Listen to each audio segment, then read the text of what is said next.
Hello বন্ধুরা। তো আজকে আমরা মেশ টপোলজি শিখব।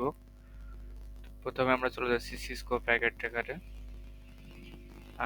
যদি কোনো নেটওয়ার্কের ডিভাইস বা কম্পিউটারগুলোর মধ্যে অতিরিক্ত সংযোগ থাকে তাহলে তাকে মেশ টপোলজি বলা হয়।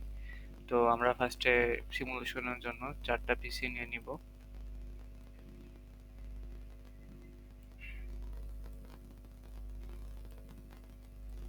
পিসি ওয়ান, পিসি টু, পিসি থ্রি আর পিসি জিরো, টোটাল 4টা পিসি নিয়েছি এবং এদের ভিতরে সংযোগ স্থাপনের জন্য আমরা সুইচ নিব।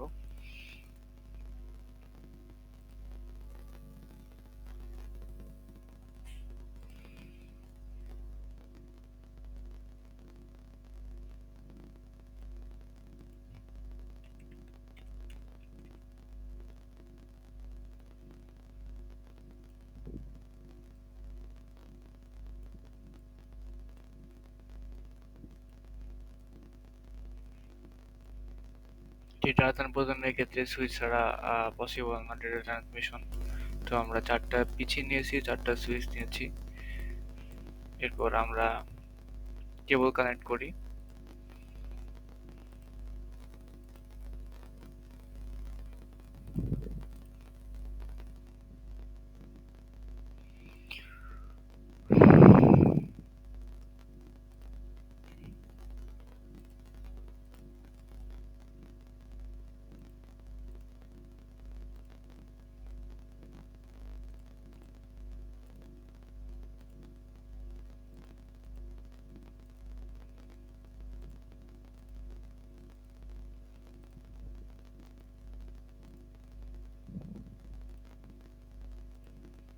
ওকে, এবার আমরা ইন্টারনাল কানেকশন দিব।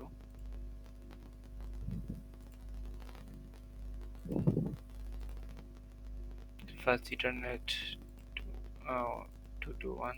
ওকে,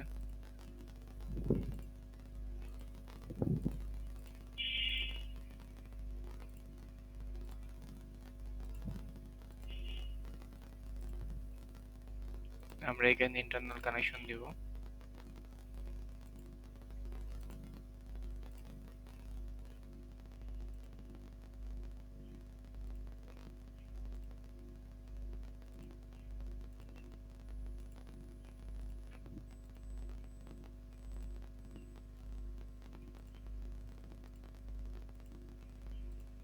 গুড।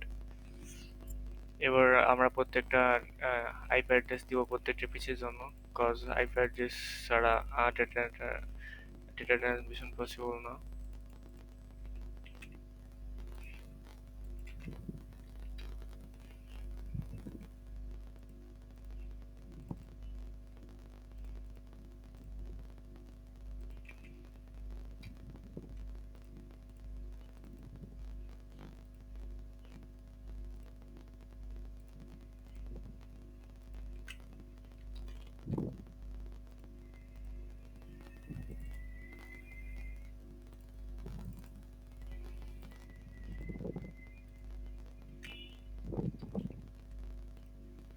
হুম, আমার আইপি অ্যাড্রেস দেওয়া শেষ।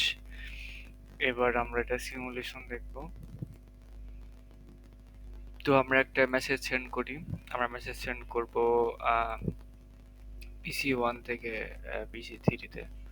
ওকে, স্টার্ট। ফার্স্টে আমাদের প্রধান সংযোগকারী সুইচ সুইচ জিরোতে আসলো মেসেজটি।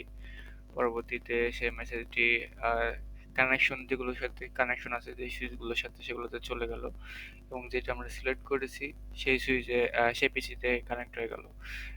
আমরা আগে বলেছি মেশ টপোলজিতে প্রত্যেকটা পিসির সাথে প্রত্যেকটা কানেকশন থাকে। এজন্য এটা দেখা যাচ্ছে যে যেটার সাথে আমরা কানেকশন করেছি শুধুমাত্র সেটাতেই যাচ্ছে, বাদ বাকিটা গেলে বড় ডাটা ট্রান্সমিশন হচ্ছে না। ওকে, এর অনেক সুবিধা আছে। এটাতে আপনার ডেটা স্থানান্তরের আপেক্ষিক অনেক দ্রুত গতি হয়। ডেটা কমিউনিকেশনের নিশ্চয়তা অনেক বেশি থাকে। এছাড়াও অনেক সুবিধা রয়েছে। আমরা আবার একটি মেসেজ সেন্ড করব পিসি ওয়ান থেকে পিসি টুতে। ওকে, ফার্স্টে পিসি ওয়ান থেকে পিসি টুতে মেসেজ যখন ডেলিভারি করবো সেটা ইন্টারনাল কানেকশন সুইচ থ্রিতে যাবে প্রধান হাবে এবং সেই হাব থেকে পরবর্তী সংযোগকারী প্রত্যেকটি পিসিতেই সুইচে যাবে এবং যে সুইচের সাথে কানেকশন করা হয়েছে এবং যেটাতে আপনার আর রিসিভার পিসি সেটাতে সেন্ড হয়ে যাবে। বাদ বাকিগুলোতে মেসেজ ডেলিভারি হলেও সেগুলোতে আপনার ডেটা ট্রান্সমিশন পসিবল হবে না। That's enough.